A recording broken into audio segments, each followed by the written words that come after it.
Hey guys, Dr. Gilmore here. I'm just getting logged in, taking care of some stuff. Hope you're all doing great this Sunday evening. It's the 9th. And wow, what a busy week we've had, right? My channel, okay. So somebody asked me for a picture of the Christmas tree, or more pictures, or a couple of pictures of the Christmas tree. So I got them, so I'll have them for you here in just a moment. I am just working through a couple of little connection things here that I need to do, but I'll have that done momentarily. Violet! Hi! As you can see, I'm not really doing a whole lot here. But I did have a request for Christmas tree pictures, so I wanted to do that. Hi, Carol. Hope you guys are having a super day. Yay, there's the Christmas tree picture. There's one. I wish I could make it a little bit smaller. Hey, Karen. Let's see, overlays. Turn that off for a second. Just gonna open that up. Oh, I can't do that. That's not what I want to do. So I'm just trying to get a couple of decent Christmas tree pictures on here for you. So I have to adjust the size, make them a little bit smaller.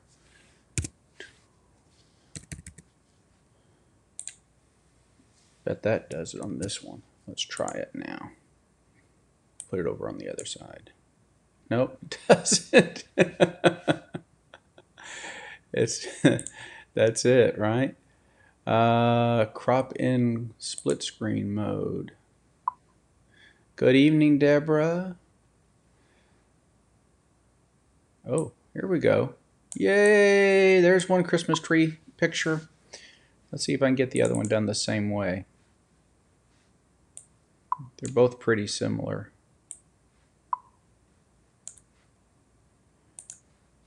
And then we can chat about whatever you guys want to talk about.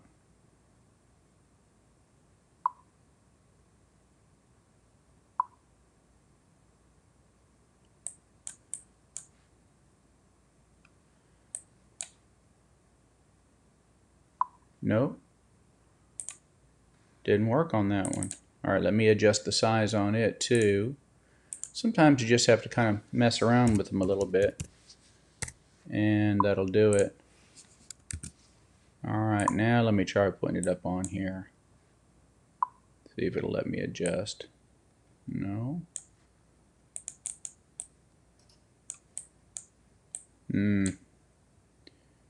I should be able to overlay 477, 476. Ooh, that one, that took it away. There you go.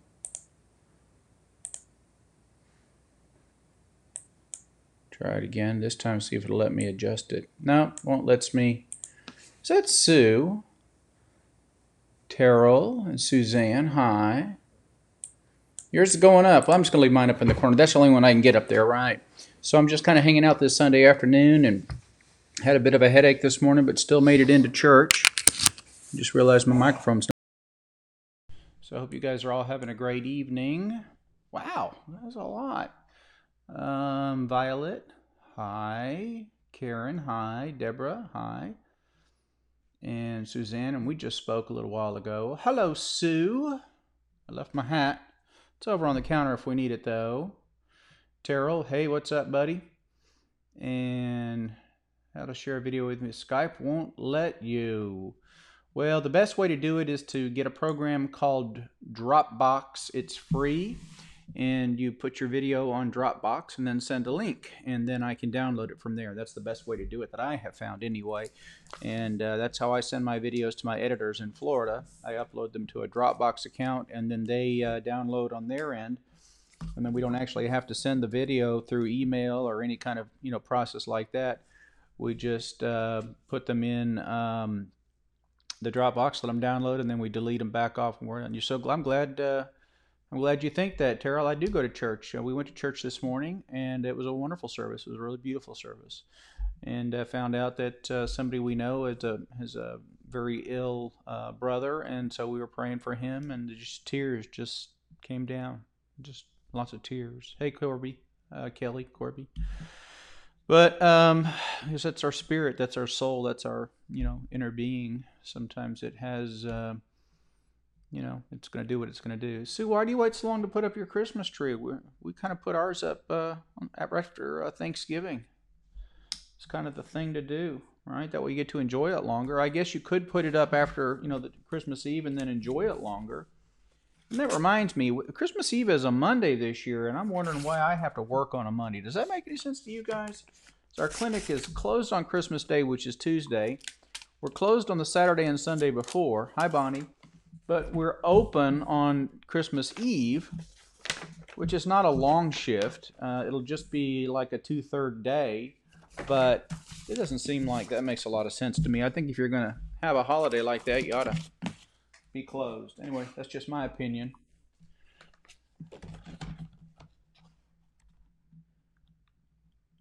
Send it to DW. You guys are sending videos around?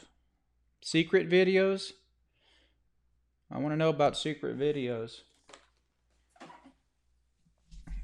So there's our tree.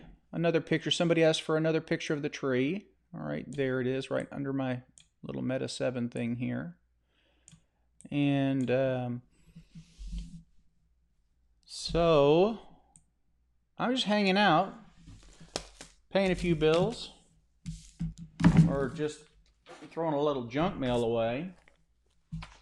And I thought I'll just log in and see if anybody wants to talk. I was a little bit behind on catching up with some of the medical questions and general issues that people were having regarding themselves or family members, and questions about whole food plant-based eating, and just a number of things. And the Darling family is off to see a production of the Nutcracker, not like the Houston Ballet where they really do it up nice, but a little discussion or a young person's group that's actually putting on their own production. And so the Darling daughter has a friend that's got a couple of parts in it, and she went with a boy who is a friend.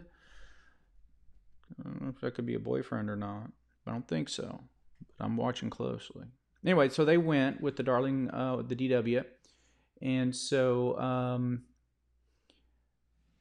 they're off to do that. So I'm just here with Charlie the dog, and catching up on some mail things, and got caught up with some emails and those kind of things. So did that, and thought it'd be fun to get this stack of mostly junk kind of under control, and if there are any bills in here, see if I paid for those too. Subclavian stenosis with superior vena cava syndrome. What's your question, Regina? Hi. Did you have a question about that? Hey, Robin. Ruh-roh. Wait a second. I'm not sure I'm up on what this video is. Send it to DW. Okay. Cheers, Violet. Okay. Well, yeah, it's good to not be in the hospital, especially with so close to the weekend, or so close to the holiday weekend coming up. So beautiful. Wanted to share it with you. Oh, well, thank you. That's sweet.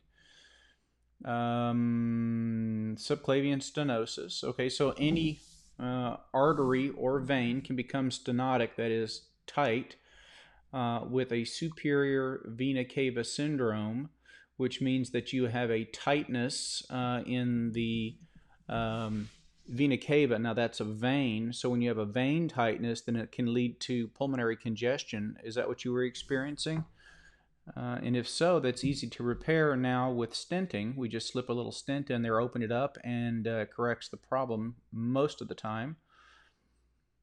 Hey, Das Hudat, welcome.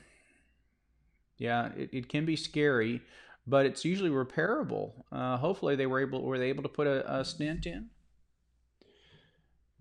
So they actually had to open you up to do it. So sometimes when you have a venous or a vein that is stenotic, they can't do a stent sometimes because of the strength of the vein in that particular area. So veins in different parts of our body are stronger than others. They have more connective tissue.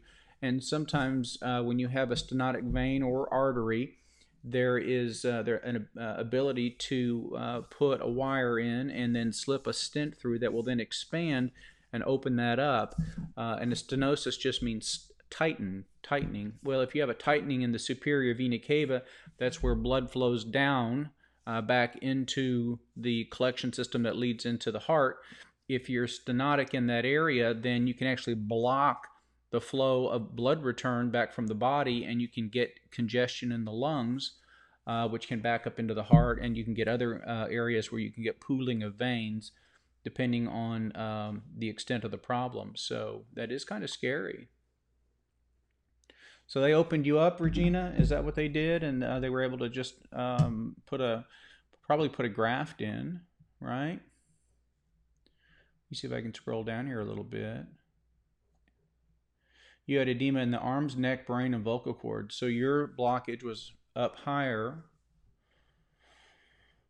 formed around the port, causing the stenosis. You were stented. Okay. That's what I figured they would probably do. Well, I'm glad they got that in. Hopefully you're feeling better. Are you feeling better, Regina? I hope you are.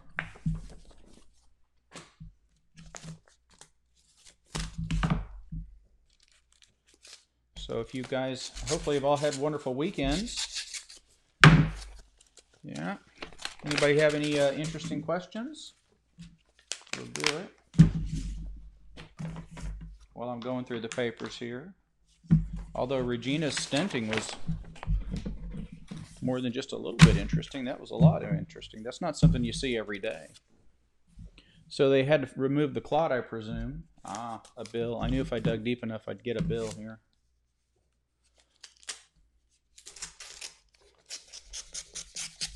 So tomorrow, if Sue's still with us, it's a Christmas card video. Jack, a really lovely one. Violet asked for me to try and forward it to you. Oh, that was sweet. Interventional radiologists do a lot of these, and yes, you feel much better. That doesn't surprise me. Either one of those, that's good. Yeah, interventional radiology is a really fantastic field. They get to do some very interesting procedures, and they get to use lots of cool x-rays and fluoroscopy and MRIs. And I think it's a really interesting field. Yeah, usually when a patient comes to an interventional radiologist, all of the diagnostic work's already been done. It's just time to get something fixed. So they're a lot like sending somebody to a general surgeon. Usually we already know what the problem is.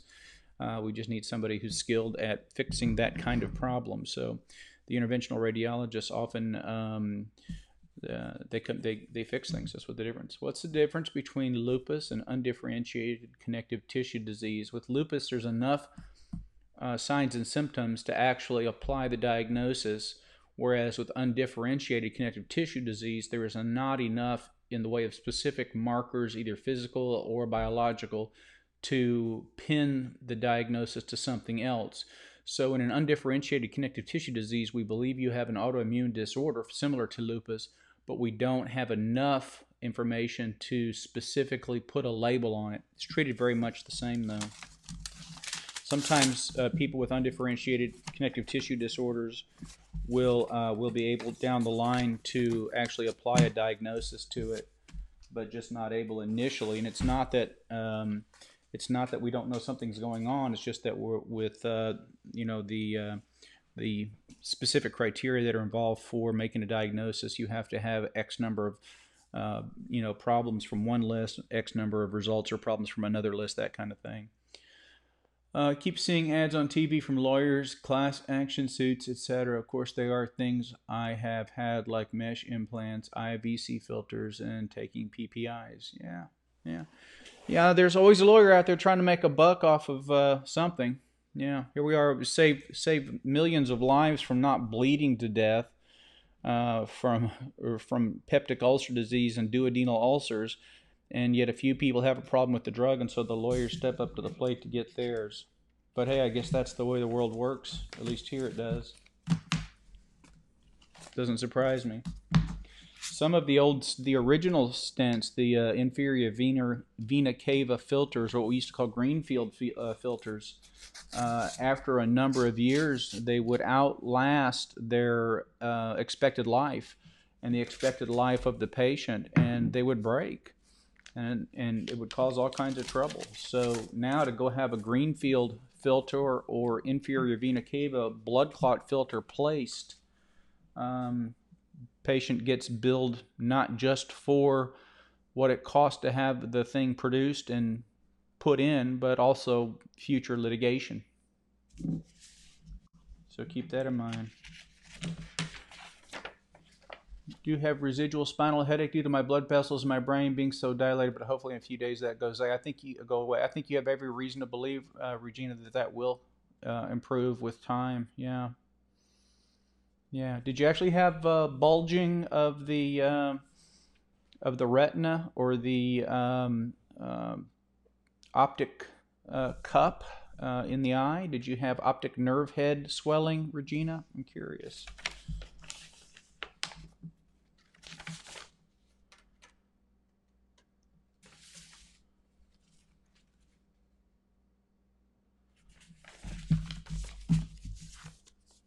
All kinds of things coming in here.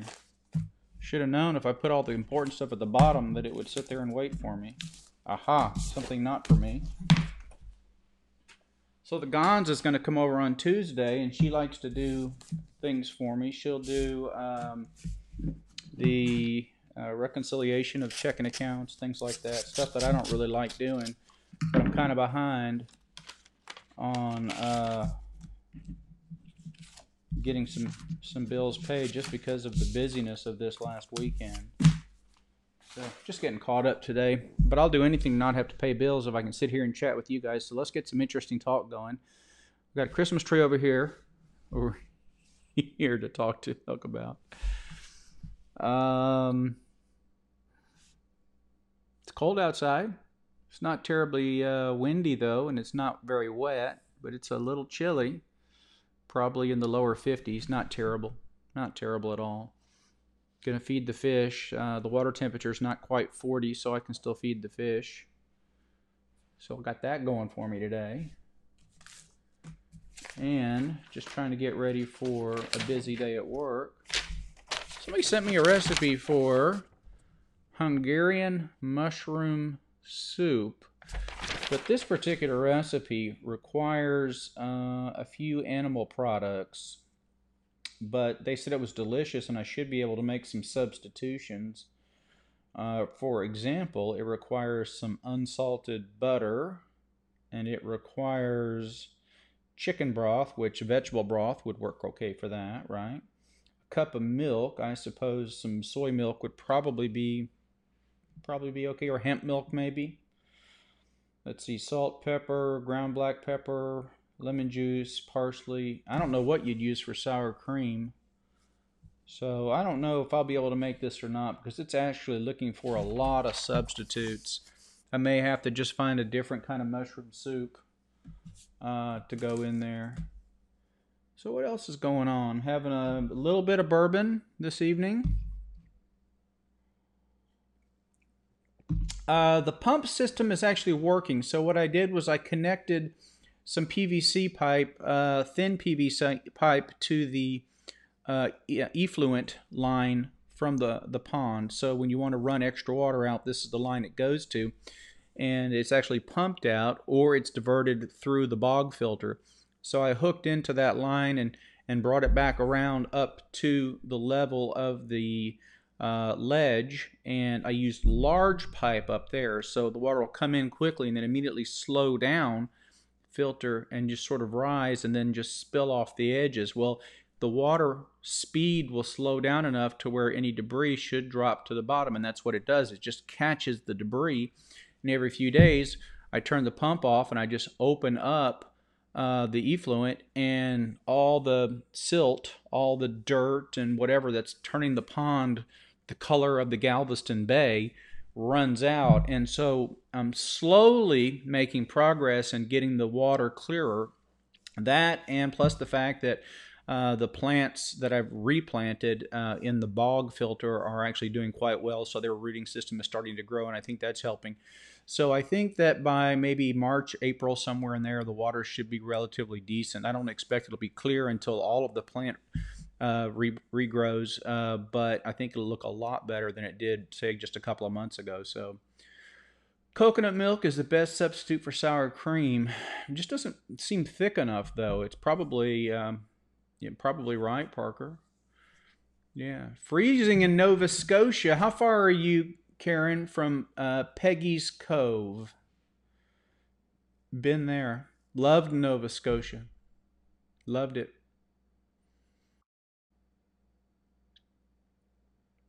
Snow flurries in Georgia.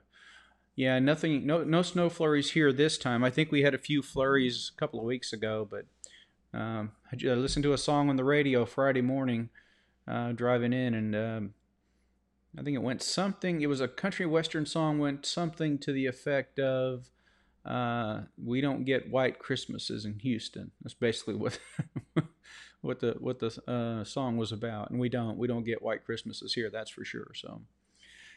And that's okay, because I think if we were to get even just freezing bridges and things like that, we would have to shut her all down. In fact, that's what they do here when we get freezing conditions. They tell you to stay home. Josie Bast, hello from Germany. Hearing loss this weekend. Advised take aspirin for blood thinning. Josie, if you don't mind sharing, how old are you? Sue is always with her vegan cheeses. That does not surprise me that one can buy vegan cream cheese. It's probably just another way to get soy or bean curd of some kind.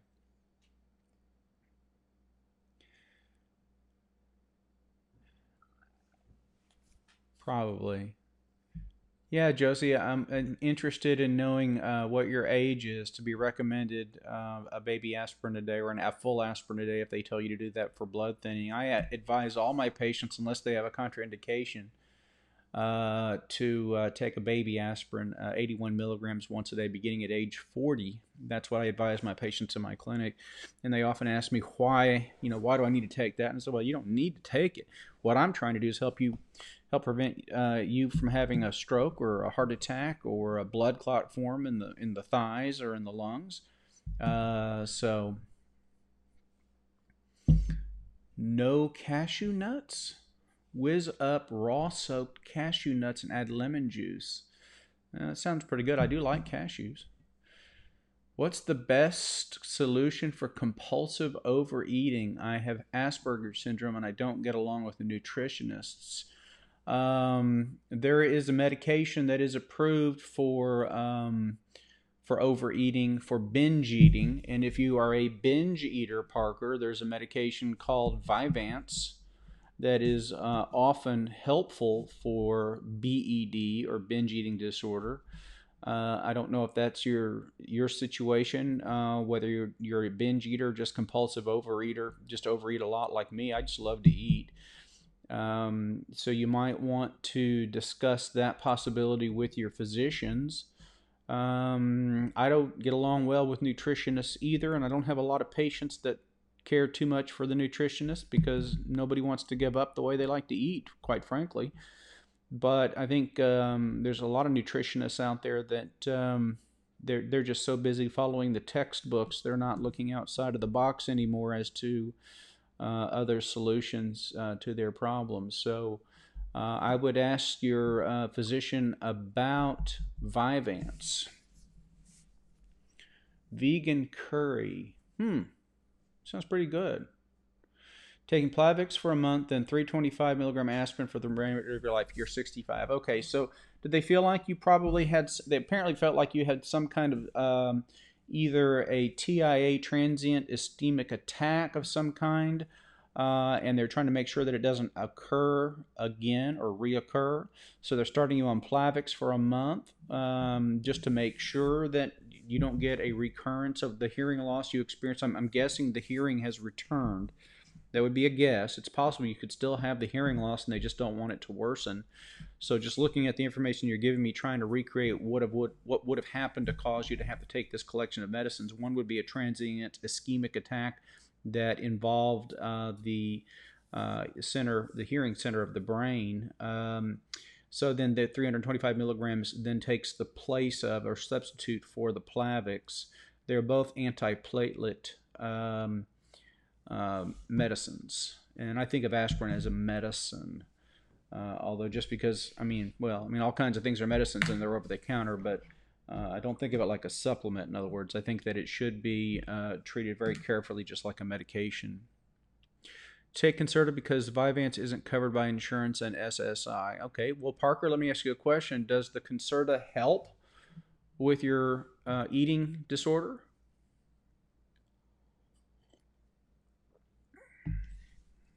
And also, is it just compulsive eating, or do you indeed have a binge eating disorder? Because they aren't necessarily the same thing. I'd open up my meta7.com. Somebody might want to see that. I still need to get the turmeric added. I actually have that on my list for this weekend, but I've had so many things going on. There's that excuse again. Lots of things going on excuse. But I should be mostly caught up here this evening.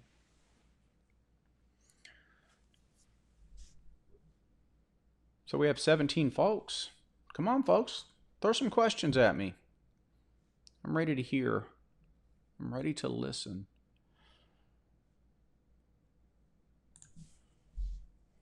Ready to listen to you for your great questions tonight.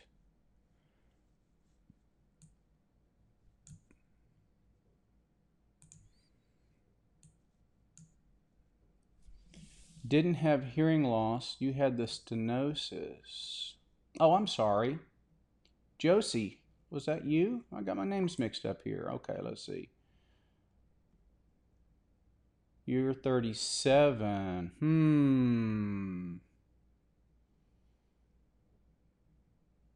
Okay.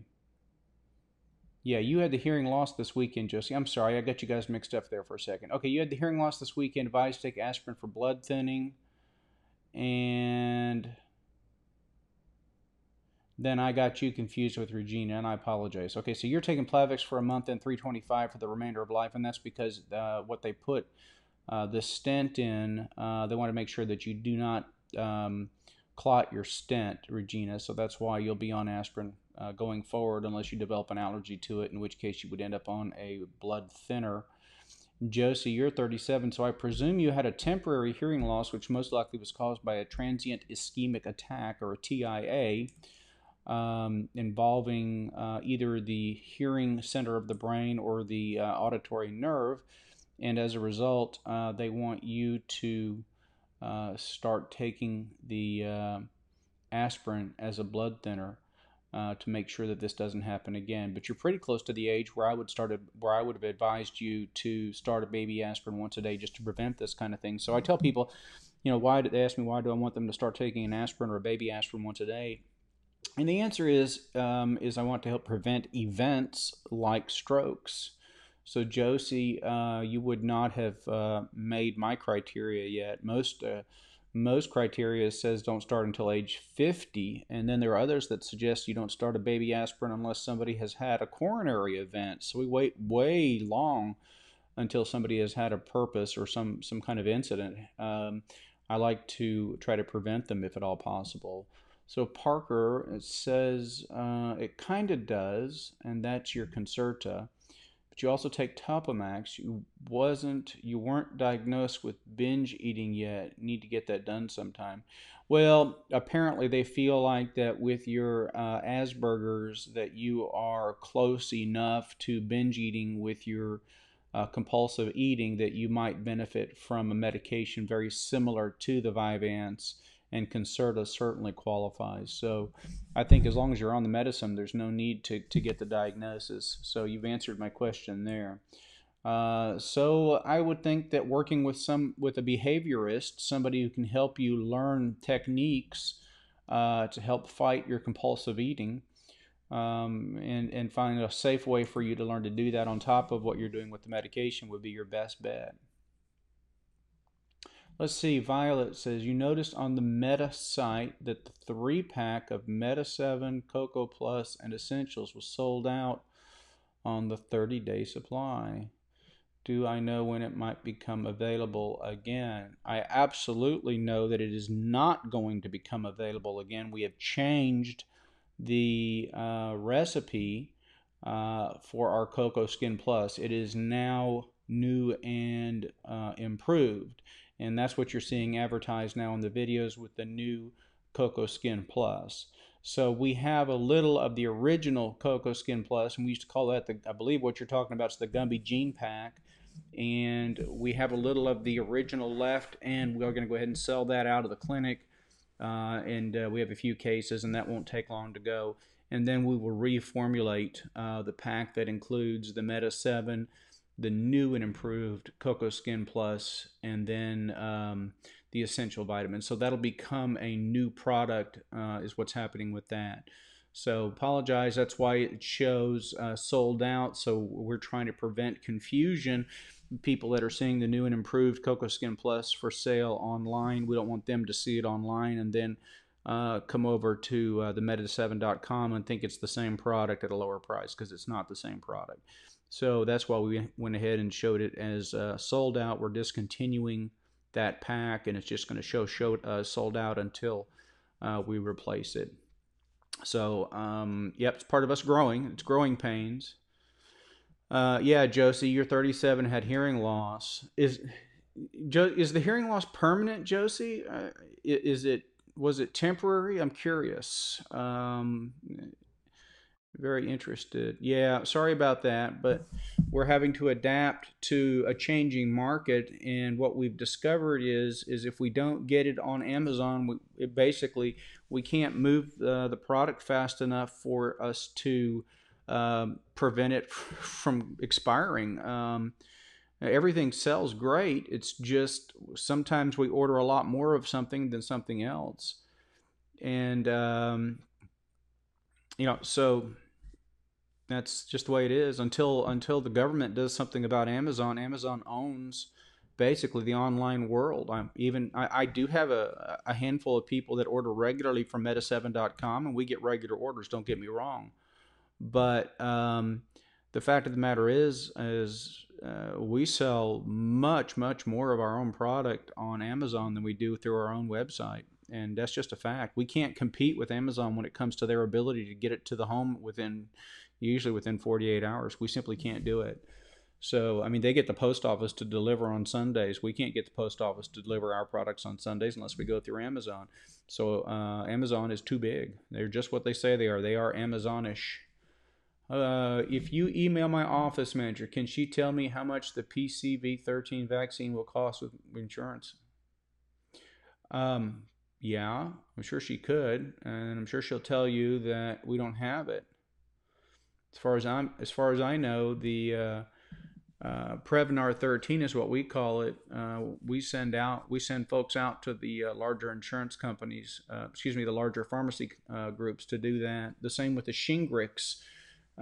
That's a newer product with the new shingles vaccine that's 91% effective. We don't carry that in the office. Those are expensive vaccines, and the problem is we will get we'll get an okay from the insurance company. We'll administer the vaccine, and then they'll review it and decide they don't want to pay for it, and then we're out the $200 it cost us to buy it and stock it. So, that may be okay if you're a multi-billion-dollar pharmacy, and you're going to make up the difference in selling cough syrup and who knows what else they're selling there these days. We don't have that luxury. So unless we feel relatively comfortable that we're going to be reimbursed for an item, we're not going to administer it. And the Prevnar 13 falls into that category of items that we simply don't stock. And even if we did, the profit margin is just a few dollars. So if we even have one that we lose, we're never going to recover it, is what it comes down to. So, Karen, you lost your hearing in the same ear 2 years in a row. It came back within 48 hours. I think it was just a virus, since both MRIs showed nothing wrong. That can happen. Yeah, you can get viral illnesses that can cause that with swelling of the nerves. Absolutely can happen. Yeah, I'm sorry to hear that, Parker. I think if you have an online business today and you're trying to compete with Amazon, you're wasting your time. And so we're not trying to compete with Amazon. What we're trying to do is we're trying to adapt our product line to where we can get more of it on Amazon. People, when they buy from Amazon, and I admit I'm kind of the same way, it's almost like a stamp of approval. Yeah. Oh, yeah. Nobody's going to give it. Nobody's going to give you it until you're 65. Your insurance isn't going to cover it then. So if you want the Prevnar 13 before you're 65, then you're going to need to pay cash for it.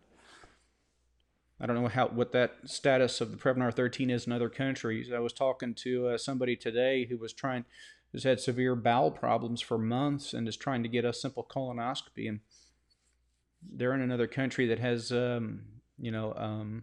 different kind of healthcare system than we have. I'll just leave it at that. And they're still 2 months away from getting a simple colonoscopy. So it's different everywhere. I don't know, but in other countries, you can get the Prevnar 13. I think you can get it here if you want. If you want to just pay for it, you can get it. But yeah, try the. But if you're not getting it because they're telling you that you have to be 65, you're going to run into that same problem at other pharmacies. Yeah. Medicare's not going to pay for it until you're 65. They're just not. It's not indicated before age 65. Prevnar 13 and the pneumococcal vaccine, which is the 23 conjugate, neither one of those are indicated until age 65. That's the law. It's the law of Medicare. Sorry about that, pal. That's just reality. That is how it is.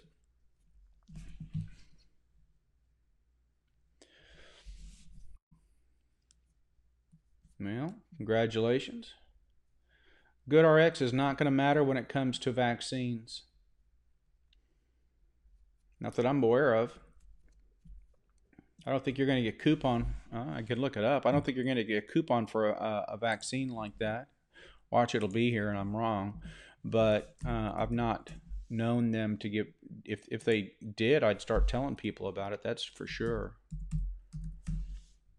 Prevnar 13. Okay, so the cash price at Walmart without a coupon, you don't even need a. Okay, they give you a free discount, so you just have to come in and say, "I want the free discount," and instead of $199, it's $190.92. HEB, it's $192.27, but you have to print off a coupon. Kroger, $192.41, but you have to print off a coupon. And Albertsons is $193.02, and you have to print the coupon. So basically, Walmart gives you a better product. You don't even have to have a coupon. You just have to ask them. CVS, I've got the price for you right here. It's $198.28 with the coupon. So if you go to GoodRx and you type in Prevnar 13 and you're willing to pay the $198.28 for CVS, then you can do that. Oh, that's the Target CVS. Excuse me, that's a CVS at Target. I guess those are different. Okay, and so then the regular CVS has no coupon, and their price is $224.99. So that's what you're looking at CVS. So like I said, I think $200 is the pretty typical going price. I think if you can save $10, well then do it. But I think that you're looking to do a little bit better than that, and I hope you do. But as far as I'm concerned, or as far as I've seen with vaccines, etc., GoodRx doesn't really operate in that arena, at least not yet. Not as far as significant reductions in price are concerned. Yeah, good question though. Especially for folks that are getting close to 65 or are 65. I have some patients that are over 65 that have refused to get the pneumonia shot, and they keep thinking it's like the flu shot. You have to get one every year. But you don't. It's every 7 to 10 years. What about a psychosomatic temporary? I think we're talking about hearing loss. I doubt that was psychosomatic. Unless you feel guilty about something you've listened to. I suppose that's possible. That's the world of medicine for you. You can't always say absolutely yes and absolutely no. We live in this world of gray areas where things can happen even though they shouldn't. Yeah, I think your issue with the Prevnar 13 isn't so much getting it funded so much as it is it's just not indicated until age 65. I think your insurance that you have right now will probably go ahead and cover it when you hit 65 when it's indicated. Like I said, both of them now, the Prevnar 13 and the pneumococcal vaccine or the conjugate 23 are both indicated at age 65. The way it's supposed to be done is we're supposed to offer the patient the Prevnar 13 first, and then 1 year later at age 66 they get the pneumococcal vaccine. That one we actually carry in the clinic. It's a lot less expensive, and it's reimbursed as long as the patient is 65 or older. But we're supposed to wait until the Prevnar 13 is administered for whatever reason. I'm not sure what the exact reason for that is. I'm sure they feel like the pneumococcal strain, which is basically, we're talking about streptococcal infection. We're talking about strep pneumonia here. We're talking about that number 13 strain is probably more virulent or more dangerous, so it's probably a better idea to get it covered first than the others as far as the pneumonia vaccines. But there are two of them, and you do have to get them a year apart, or you should. And then in 7 to 10 years, you should consider, depending on your health, getting them again. We used to tell people you just get them once at age 65 and then you were done. But the truth of the matter is we have a lot of people that live to be older than 72 or 73 now. So it's every 7 to 10 years after that. Are flu shots and shingles shots free in the U.S.? They are here in your province. Okay, so you don't pay taxes in your... Let's do this, Karen. You don't pay taxes in your city or your state? It's free? Come on. That's not free. You have a nationalized healthcare system, right? And you pay taxes for that, right? You're not free. It's not free. It's just handled differently. Flu shots and shingles are covered by Medicare and by private insurance for those for whom it's indicated for here in the U.S. I don't know what you mean by free. That's really interesting to me. Nothing's free. Okay, so are you saying there's no out-of-pocket expense at the moment you want the shot, and so you get this idea that it's free? Yeah. Okay, I'll agree with that. But somebody's paying for it. Somebody's paying for it. If you're not paying for it, somebody else is. But it's being paid for. So the answer is no, they're not free, but I'll say they're not free there either. How's that? I mean, is that fair? I mean, I'm getting a lot of this, that wouldn't happen because it's free here, or this whole deal that we had with Kroger, that could never happen in a couple of different countries, and because their prices are locked in. And that's true, they are, but it shouldn't have happened here because the price here is very similar. Hey Debs, how are you doing? If you have an autoimmune, here Regina, if you have autoimmune issues, should you get the shingles vaccine, since shingles vaccine is a live vaccine? Yeah, Karen, you don't, but that doesn't mean they're not free. Somebody's still paying for them. You have an autoimmune, should you get the shingles vaccine, since shingles vaccine is a live vaccine? I believe that answer is no. I haven't had that one come up in a while, and I think it is a live attenuated vaccine, and if you're immunocompromised, you shouldn't get the Shingrix. Shingrex is the name of the medication here. It probably has different names in different countries. Shingrix, let's see. If you have a severe reaction to any component, if you're seronegative for varicella, if you've never had the chickenpox, or if you have an acute episode of the shingles, you should not get Shingrix. All right, here we go. Who should not? If you've had cancer in your bone marrow or lymph system, such as leukemia or lymphoma, you're allergic to gelatin, the antibiotic neomycin, or any other ingredient of the shingle vaccine, or if you're pregnant, you should wait. But I think that if you're immunocompromised, you should not get it at all.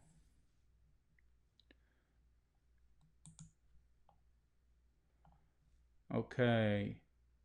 Please don't get flu shots every year. You're only helping the virus adapt faster to the medication, thus making Hex. Okay. Thank you for your opinion, but you're wrong. Okay.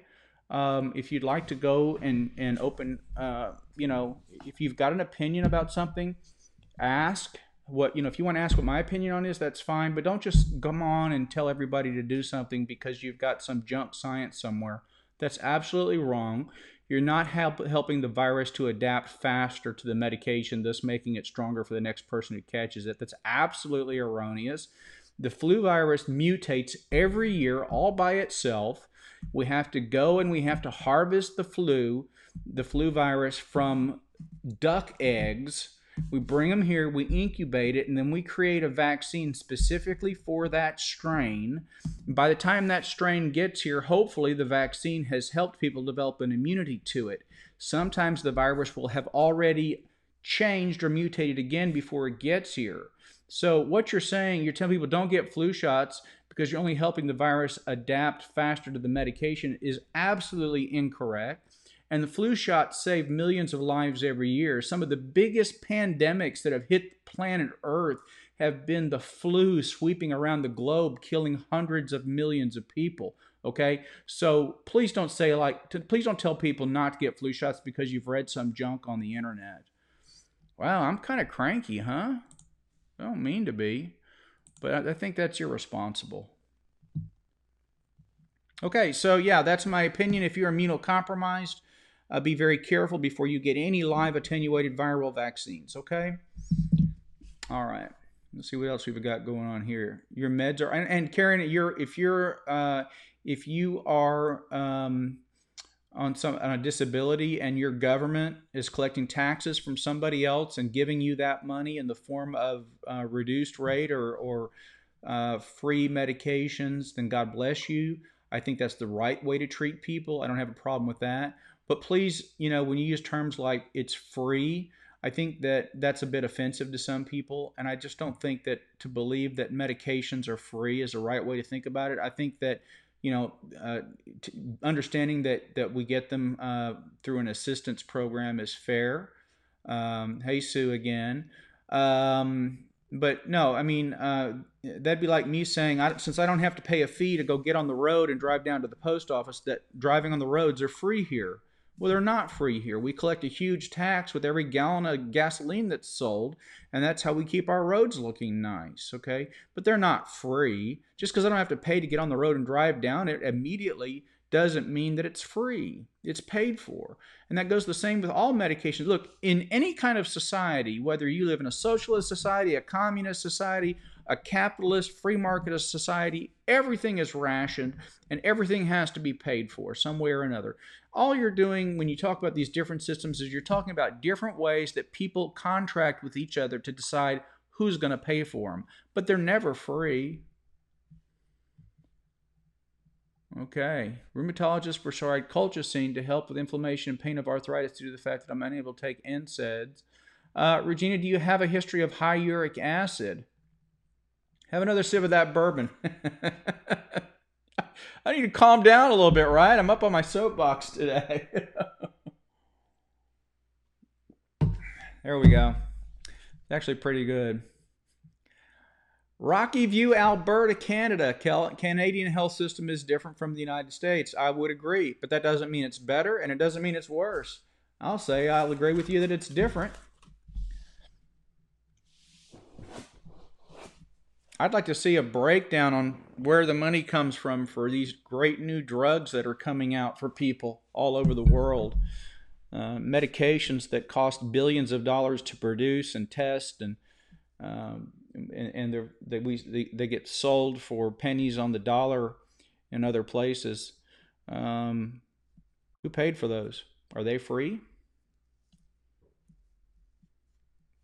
No, they're not free. Somebody paid for them. And I'm glad that people that can't afford the regular price were able to get them at a reduced price. Don't get me wrong. I'd like to see medications be free. I'd like to see everybody get a free hot meal 3 times a day. I'd like homes to be free. I think that's all fantastic and it's all futuristic and it's a great way of thinking about things, but it's also not realistic and it's also not going to happen. Not in our lifetimes. It just isn't going to happen.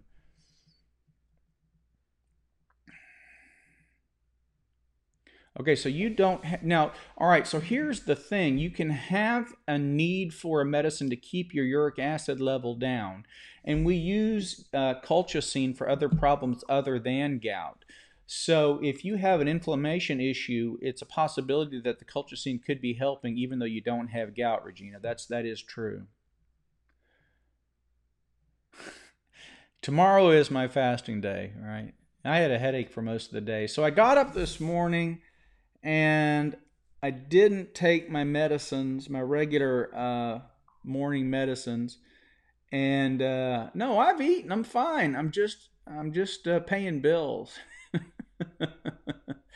No, sometimes and I dealt with a lot of medical issues today for folks, but um, sometimes you have these trigger things that keep happening, and you're like, well, why do people, you don't understand? And I guess that's just it. I don't always understand, other people's opinions, and sometimes it frustrates me because sometimes just even a casual examination of that opinion isn't more than enough to discount it.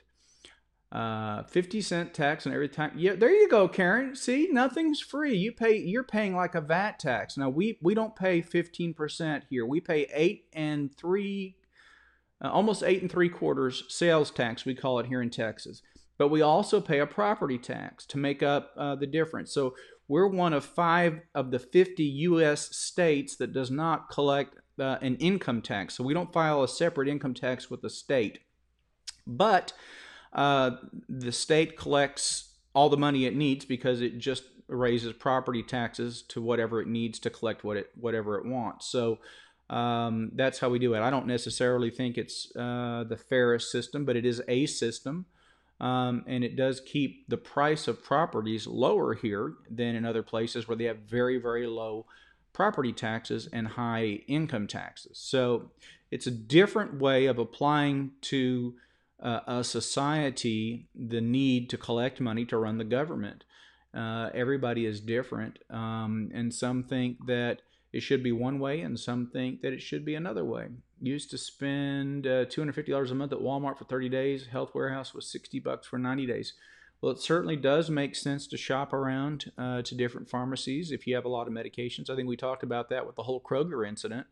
I think that what they did was deplorable. I think it was absolutely outrageous, and there was no need to send that patient, that sweet little lady, home with no medication when she needed it.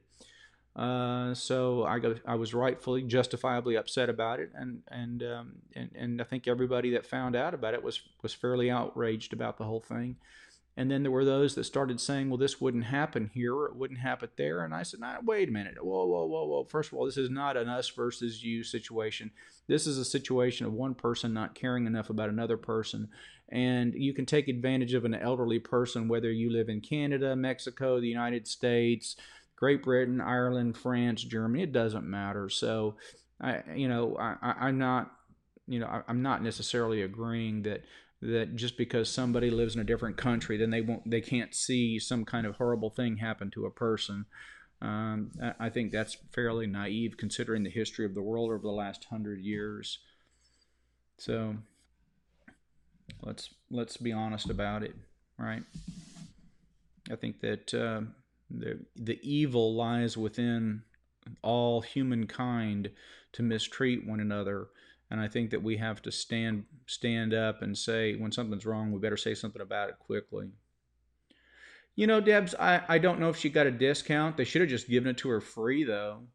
That's what I think. It ended up only being like a $9 medicine. Um, she did call back and thank us for uh, she did call back and thank us for stepping out there and help her out. Karen, I'm sorry, I didn't mean to upset you.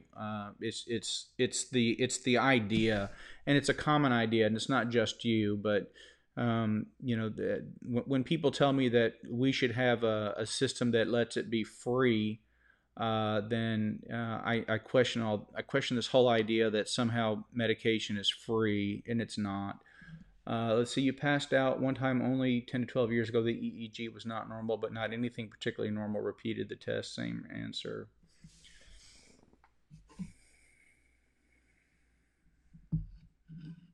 Yeah,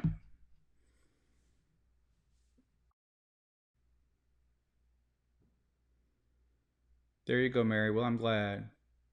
And I think that problem's not just Kroger's, and I don't want to pick on just Kroger's, but it was something that happened at Kroger.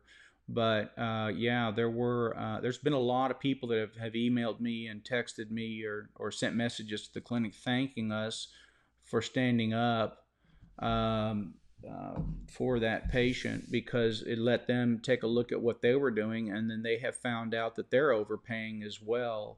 So I hope we've helped a lot of people with that. Just curious whether you should ever follow up. Don't really understand what was happening there. Well, I think it depends on what you mean by abnormal, but not particularly abnormal. So you had some abnormalities. That's like making EKGs. We make EKGs in the clinic all the time. And we oftentimes see the computer will read an abnormal EKG when in fact the EKG is particularly normal for the patient. So when you study groups of people or populations of people, it's possible to look at parameters that say, okay, 95% of the people are going to fall between A and B, but every now and then you're going to see somebody that's going to fall outside of these ranges. Does that mean that they have an illness? No, it just means they fell outside of that second standard deviation. So, I think that making low end of normal for testosterone used to be 300, then it was 275. Now it's listed by most of the lab companies at 250, and this is pressure coming on the lab companies from all of these people out there, these groups that are peddling testosterone therapy for men. And it's ridiculous. Grown men don't need to get supplemented with testosterone because their testosterone level is 225. They're comparing the testosterone level of a 50-year-old man with a 20-year-old man, and that's ridiculous. They're not the same. You don't need to apologize, Karen. You're allowed to have your opinion. You don't have to go, and you don't have to apologize. You don't owe anybody an apologize for saying what you said. You have every right to believe what you believe, and if I overreacted, I apologize to you. And that's just the way we need to learn as people to be able to disagree with one another and yet not be disagreeable. And sometimes I can be a bit disagreeable too, and I can be a little salty, and I apologize for that. Lori, each province tax on goods is a different rate. Now that's interesting. Some have a provincial sales tax, some are a percentage on 0% on a provincial sales tax. Canada, we pay income tax, property tax, and nationally the GST on goods of 5%. So you have like what they have in UK, I think like what they call a VAT. So here in Texas, we pay, of course, we pay a federal income tax, which is basically a socialism program where we take money away from wealthier people and we give it to people who earn less, and that's what it boils down to. Then we have property taxes, and everybody pays some level of property tax. We have county taxes that are paid out of the property, school taxes, and then local taxes are also paid on a sales tax. So it doesn't sound like we're a lot different, Lori. It sounds like we all have different rates that we determine on a local level for our local goods. And it looks like we all pay different rates on national level.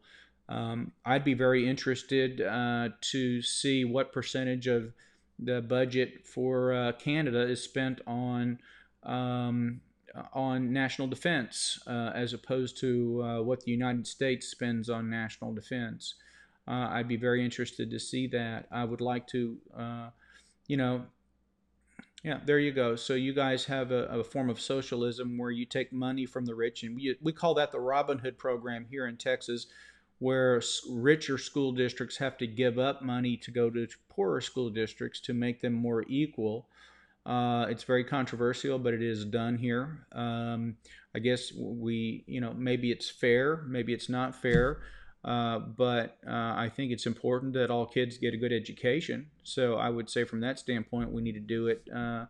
But I think that to have children who come from wealthy areas if you take money away from their school districts and you give it to other less prosperous school districts, that's an incentive for the wealthier parents to remove their children from those schools and just send them to private schools. So I think that you can look at, for every side of this, there is, there's an opinion.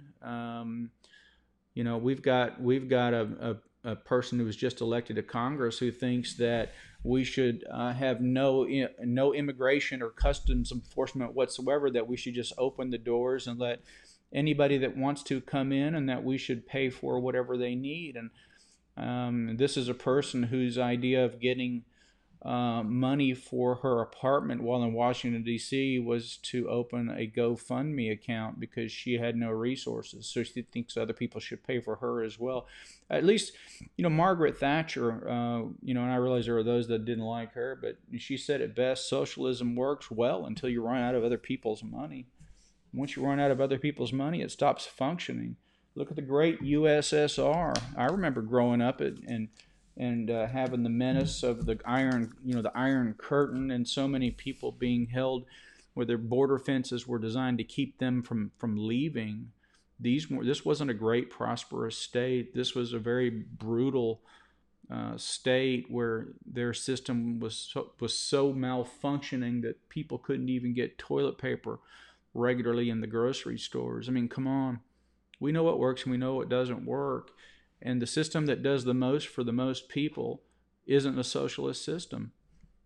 But some people like it. And I think if that's what you like and that's what you have, more power to you. You should have the right to make that decision. And I think that if you don't, then you ought to stand up and say, look, I think that we do better this way. Doesn't matter, though. In the long run, everything gets rationed. Medicines are always rationed. All resources are rationed. They always go to people that can afford them more so than those that cannot. Gasoline is rationed. Why? Because you have to have money to get it. And if you don't have the money, you don't get it. So that's a form of rationing. Everything's rationed. So it's only a matter of how we ration. Do we ration more to individuals who produce more and earn more, or do we ration the same amount to everybody irrespective of their ability to produce and pay for that? I think these are large philosophical questions that need to be answered. But we have a whole generation of young people who think that socialism means social media, quite frankly. I don't think they really have an idea of what they're talking about. And I don't think they realize that there are people suffering all over the planet under brutal socialist regimes everywhere from Africa to Cuba to Venezuela to different places. They're not hard to find. They're definitely out there. And I believe in freedom, and I believe in free markets, and I believe in compassionate care for those that cannot care for themselves. And I believe that we should all care and love one another. But let's not love one another to the point where we're all standing around waiting for one rich person to pay everybody else's bills. That doesn't work either. So there needs to be a happy medium somewhere. And look back to what has worked and what hasn't worked, learn from our lessons, and make changes based on that. Can we do more to help certain people? And yeah, sure. I mean, there are things that can be done. Can we can the United States of America put up, take care of, educate, give free health care to every person that comes from Central America because they happen to be able to get a bus ride here? No, we can't do that. And I think a lot of people think that not only should, that it's our responsibility to. Well, these aren't people who are going to pay for that out of their own pockets. These are people that want to pay for it out of my pocket or somebody else's pocket. So, if that's the way we think about things, and that's what's going to come to pass, and eventually it's going to fall apart, because socialism always falls apart. It always programs where there's no incentive for you as an individual to produce don't work. They simply don't work. And again, I'm not talking about somebody who's disabled. I'm on the edge of disability myself. I'm not talking about that. I'm talking about generational poverty, individuals that they're raised in poverty situations where their only way of receiving goods and services is to collect something from the government. That is how they're raised. That's how they believe it's supposed to work, and they believe it's the responsibility of the government to provide for their family. I have a problem with that. I don't think it's fair. I don't think it's fair to the individual, because they could be doing a lot better if they would just learn to take care of themselves. And I think that sending people with lots of money down to Central America to organize caravans of individuals to come up to beat on our borders in this country so that we can create some kind of political statement that we should be taking care of all these people is absolutely ridiculous. And it borders on treason, and it's going on right now. So I don't want to get into this stuff because it's not what I was about, but you know what? I do get a little frustrated when I look at the news, and I try to stay out of the news a lot of times because it does upset me. There's a lot of misinformation that's out there. Just be careful of what you read and make sure that you're getting a good cross-reference of news. So there it is. Everybody's different. Everybody has a different idea of how things should be done, and I have mine. And I also believe that compassion and caring about one another should be a very big part of what we do. And whether that's institutionalized or not, that's a different question altogether. And whether we really think that we can hire and pay for true compassion, I think is a fallacy. I don't think that's how it works at all. I think that has to come from within. We have to really care genuinely about one another. And when you talk about a big corporation like Kroger and them not able to have policies that work for individuals who come in who clearly need medication but aren't able to get it, I think that's just a disservice to their own community. So when I walk in and they tell me, and I see this thing or that thing about how they're doing something great for the community, I wonder, how much of this is real and how much of this is just a sales pitch. Okay, equalization payments, the province that have more resources help fund the less prosperous provinces, and I think in some cases, all governments do that. Obviously, the needs of a state like Alaska, where there are great big wide open spaces that have to be dealt with, are a lot different than the needs of a state like Texas, where where our problems maybe have to do with making sure that we have good weather reports to prevent people from getting caught in storms. Okay, so we have different needs, but we should all work together to help conquer those things. And I think the government can do a lot for that. I think the government should be a tool that the people use to satisfy what it needs. But I also think that we should respect each other's feelings on what a government should do and to what extent it should be involved in your personal life. For whatever good that's for. You guys got any other issues you want to talk about, or should I just have another drink of whiskey?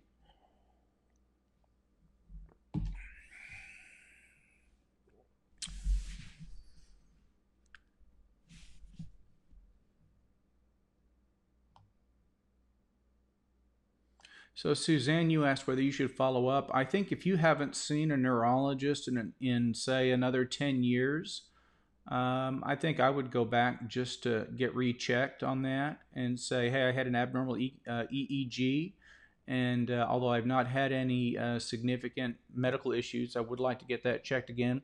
There are some conditions that can kind of hang out for a while, and they don't really cause problems until later. For example, a AAA, an abdominal aortic aneurysm, can be one of those problems where if a person has an aneurysm in the abdomen, an aneurysm is just like a swelling or a ballooning out of, say, the aorta, which is the large vessel that carries blood from the heart to the lower extremities, then over time that will continue to weaken and we'll see that expand, and it may be just fine until it reaches a certain size, usually a little over 5 millimeters, I believe is right. It's either 5 millimeters or 5 centimeters, but the number is 5, that I'm sure of. But when the time comes, we go in and they actually put, believe it or not, a stent in for these now. Let's see, what size should an aneurysm require surgery? Okay, here it is. Yeah, 5 to 5.5. Oh, centimeters. Yeah. Okay, so it's centimeters, not millimeters. But once we find them a lot of time in the 3 to 4 range, and we will every year we'll perform an ultrasound, and then we'll find out if it's enlarging, and if so, at what rate. And usually we can fairly well predict when a person is going to need to have that repaired. If an abdominal aortic aneurysm ruptures, death happens rather quickly by exsanguination or just bleeding out. But we follow it carefully, and once it's reached a certain size, then everybody agrees, hey, once we get to somewhere between 5 and 5.5 centimeters of enlarging, then we need to go ahead and get this fixed, because as the aneurysm wall widens, it does become weaker and more likely to rupture. Yep, Canadian health system is very different from the U.S., definitely. The individual I talked about earlier needing to wait until the end of January to get the colonoscopy is in the Canadian system. So in the Canadian system, healthcare and services are rationed just like they are here. We ration it a different way, but let's see, generic version of Plaquenil can be. Let's see if I missed anything else.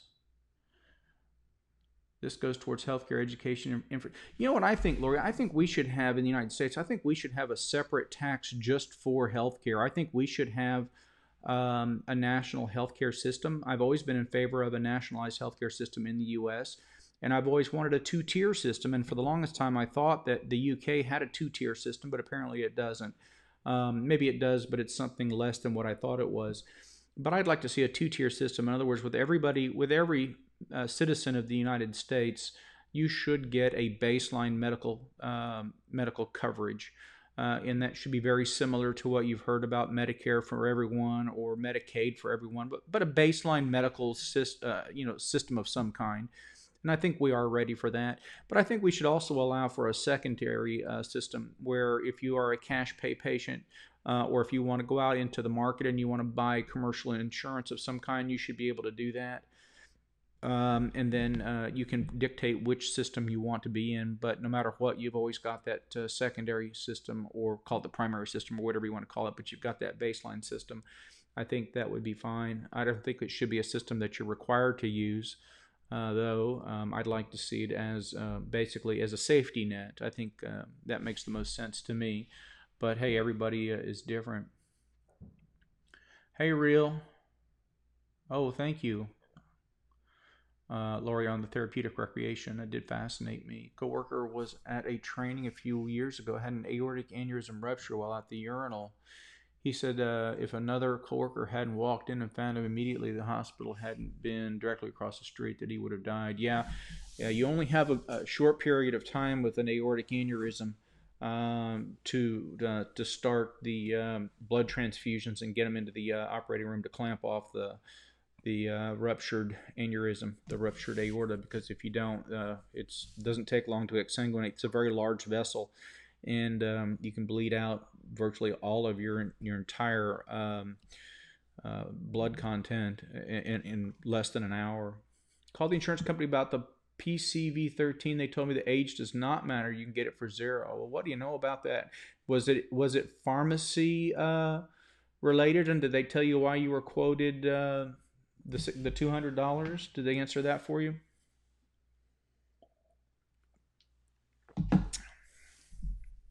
Curious. So sometimes you can get somebody on the phone that'll tell you something, and then you get to the pharmacy and that's not the case. So follow up with us on that. I'm really curious, because everything that I've seen says that the age does matter when it comes to the Prevnar 13. So if you can get it covered 100% through your insurance, more power to you, though, my friend.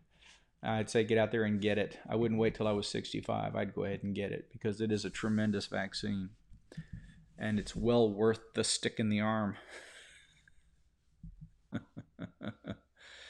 Yeah, they had no idea, and I have no idea why they're telling you it's $0 at 64.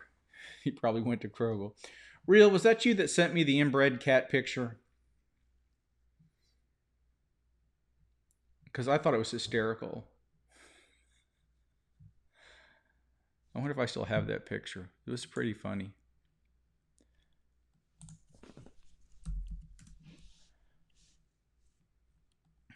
I'm looking for it now.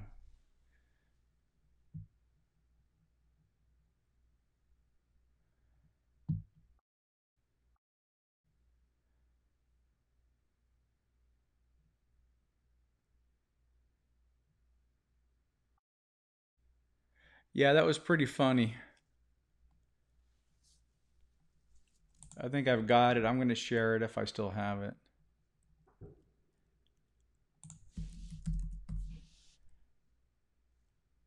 Yeah, I do. This is why you have to be careful about giving out your email address, folks. You'll see why here in a second. So this was from Real Ruler 212.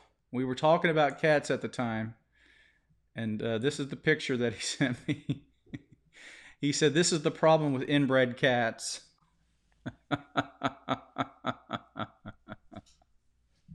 I laughed pretty hard about it. I thought it was funny. I don't know how you get a cat to stay still long enough for it to put a slice of bread on it like that. Hopefully no cats were harmed during this picture making. But no question, this is an inbred cat, so beware. Just leave that up there. That was pretty funny. Yeah, Abby had a good time last night. She had a good time talking, and she is off busy doing things now. And I've got about another 30 minutes before I need to get out and feed the fish. Yeah, historical. I love it. Those are the little stops on the side of the highway. Those are they're not historical markers. We call them hysterical markers. Yeah. The inbred cat thing though got to me though. That was pretty good. I enjoy the funny picture just as much as the next guy. As long as they're clean, I don't want them if they're anything different than G rated. That was pretty funny. I enjoyed it quite a bit. Thank you for sending it. Abby thought it was pretty funny too.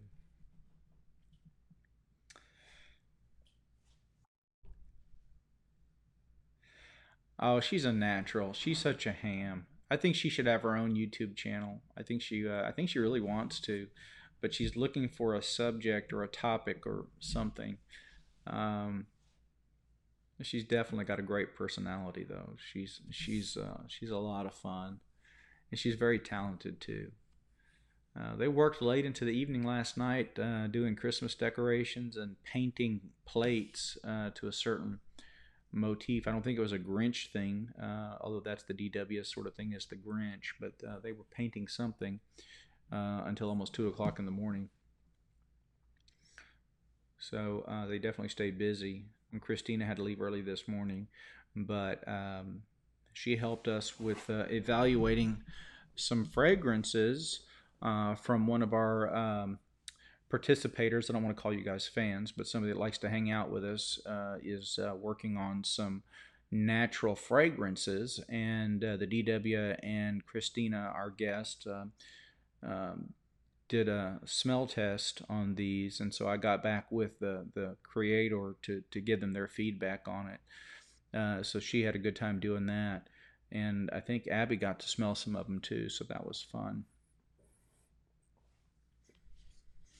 Okay, need another medical question.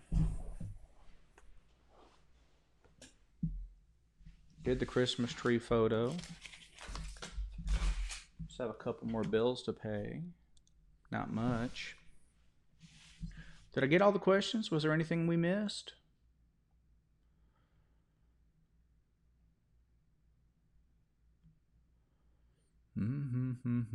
Oh yeah, yeah. Okay, got that. Got that. Yeah, tell Wink he can have a little Jim Beam anytime he'd like some.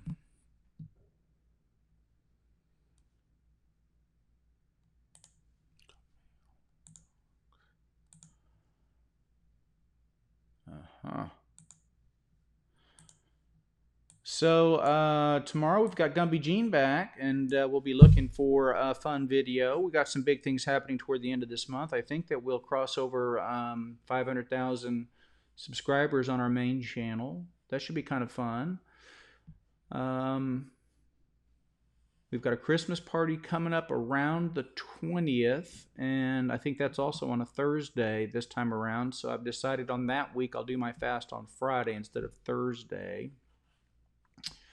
Last time I did a Monday, Wednesday fast, and then I did a Monday, Tuesday, Wednesday fast, and I don't want to do that. But my weight has stayed pretty consistently right around that 198 area, which I'm happy with. I'm glad that your cramps are doing better, Debs. Do you think it was the magnesium?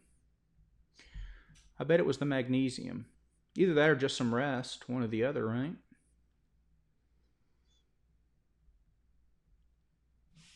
What's in your picture? Grateful. Oh, pretty cool. Yes, she liked the pictures. Thank you very much. We love cats. We're just not ready for another cat right now. Magnesium is a very important mineral in the body. It's involved in the building of bones. It's involved in the contraction of muscles. It's necessary for the normal function of nerves. Magnesium is very important. So getting an adequate supply of magnesium is paramount to good health. Yeah, so more magnesium. Typically, that's what I tell people. They say, I keep trying more. They'll tell me, I'm getting these cramps, darn it. What do I do? And I've been eating bananas like, by the bunch full and taking this extra calcium and so on and so forth. And a lot of times that's not the problem. The problem is the magnesium. You need to go get some magnesium oxide. It comes 400 milligrams to a tablet in general. That's what I see. And I tell them to go ahead and take 3 or 4 and then wait, 8 to 12 hours. And if you don't notice improvement, you can repeat that safely. And a lot of times that'll do it. They just have a magnesium deficiency.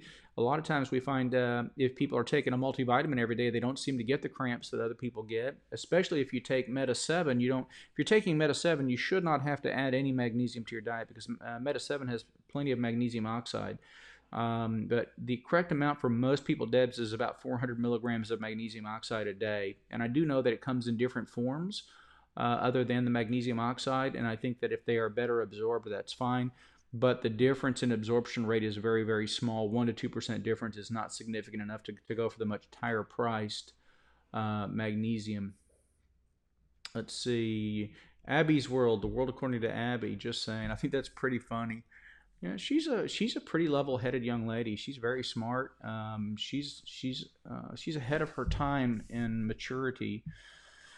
You sent me another. It's in the another PG despite the subject line. Okay, all right, Real Ruler. We're gonna see what we got here. We got another interesting picture.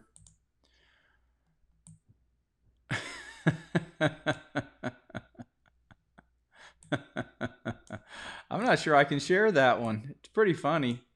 Maybe I can. No, I'm not going to share it. It is pretty funny, though. Thanks, Real. I appreciate it. But I'm not going to share that one. A hunter goes hunting for a reindeer despite seeing quite a few. Then he came empty-handed. Why is this? Let me think. Hunter goes hunting for reindeer despite seeing quite a few. He came home empty-handed. Why is this?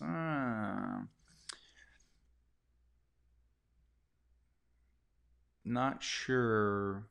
Goes hunting for reindeer, and he sees because it didn't rain, or you have no idea. Lori, I bet Lori got it.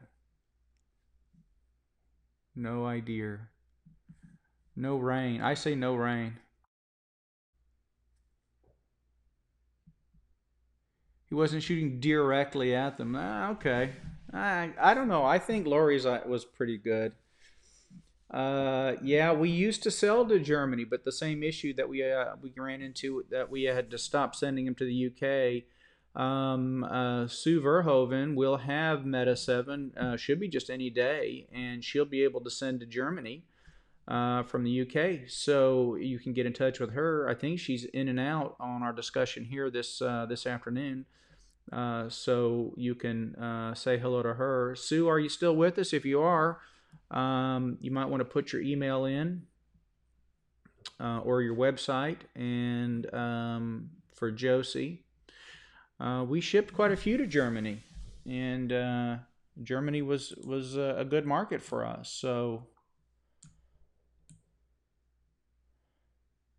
yeah, ask Sue, because I have a box headed her way. It's already en route, so to speak, so it should be there soon.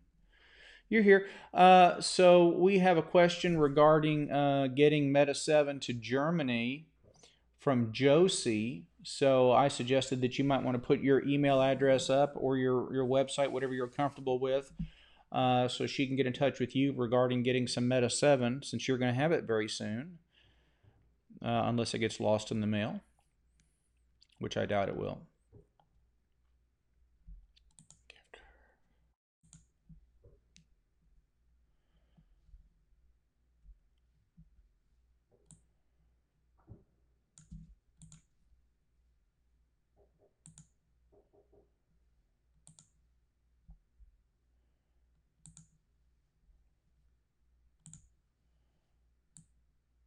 Interesting.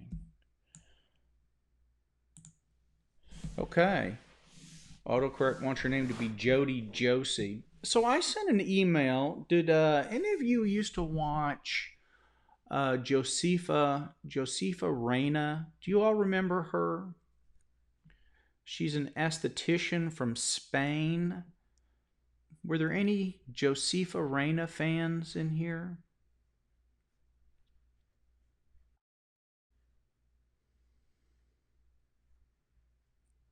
I guess not. I enjoyed watching her work, but she hasn't done anything new in 12 months. And I wonder if it's because of the the graphic content ban that YouTube has applied. Probably is, and she probably just stopped posting them because it's a lot of work. And I think she had a part-time videographer that used to do the video work, and then once they took her revenue stream away, it probably became impractical to pay somebody to video the work. But I sent her an email and asked her if she would be interested in a collaboration, that we'd be happy to help her. Yeah, I'm getting some yes and yup, but yeah, if you liked her stuff, if you think about it, send her an email through one of her contact emails and ask her to get in touch with me. I think that she did beautiful work, and I'd like to see her back to making videos. At one point, she had an account that I believe was 480,000 subscribers, which is fantastic for just basically squeezing pimples. But that's what she did. But she had the beautiful music she used to play in the background that was very relaxing to a lot of people, and I'm sure still is. But she's no longer able to collect any revenue on that, and I think we can help her. So I've been trying to get in touch with her, but no reply. And it may be that she just doesn't get on YouTube much anymore. Yeah, I think that the YouTube competitor is going to be true. It's going to be Facebook or Instagram. But it's not going to be another, straight up video type source. But I think Instagram is probably as close a thing as there is to it, except that Facebook is now changing, and they're adopting in some cases. We're growing much faster, for example, on Facebook than YouTube now. So people are already, not everybody's on YouTube, but just about everybody's on Facebook, as they're closing in on 4 billion legit accounts. Which is more than half the globe. So we're finding we're growing much faster on YouTube than Instagram. I'm sorry, faster on Facebook than Instagram or YouTube. Although I've always enjoyed YouTube more as far as how we were able to get our stuff up and with the tools and so forth. But the editing team that I'm using, they're able to get stuff up on Facebook, and we're growing much faster on Facebook too. So we're pretty excited about that as a growth area. Although I don't use Facebook anymore for like private use for individual contacts. I have a lot of old friends that still send me messages on the it's become a public account basically. But I don't go on there. I don't really rarely go on the YouTube, except here lately because of the whole Kroger thing. I've been going in and answering questions and listening to comments and things like that. But before that, I hadn't really been on it in some time. So, but yeah, I think you're right about YouTube. I think YouTube is at least YouTube has some competitor. I think Amazon really is in a category all by itself. I don't think Amazon has a competitor, and I think as a result, we need to do something about Amazon being too big. I think just like when AT&T had the entire long distance market, I think Amazon is quickly approaching having almost the entire online business world. It's just amazing how much how big they've gotten, and I mean they're actually able to get the post office to deliver on Sunday, which if you think about it, that's fairly amazing in and of itself. Okay, guys, well, it's 4:45. It's time for me just about to feed the fish, and I got to get some bills taken care of. I appreciate the discussion today. Thanks for letting me rant about a thing here or there. You guys are awesome as always, and you guys have a great evening, and I'll see y'all next time. So nighty night, and have a wonderful evening. And tomorrow's a fast for those of you who are fasting with us. So I challenge you to step up to the plate and fast with us tomorrow if you're able to do it. If you're not able to do it, then to fast as long as you can to make the effort, right? And to work toward this week, if you've not done it yet, being a whole food plant-based week. Don't eat any animal products if you can avoid it.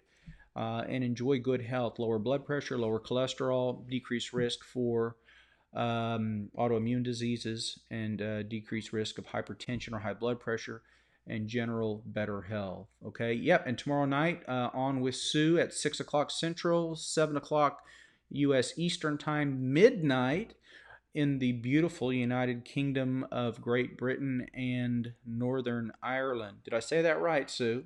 Did I say that right?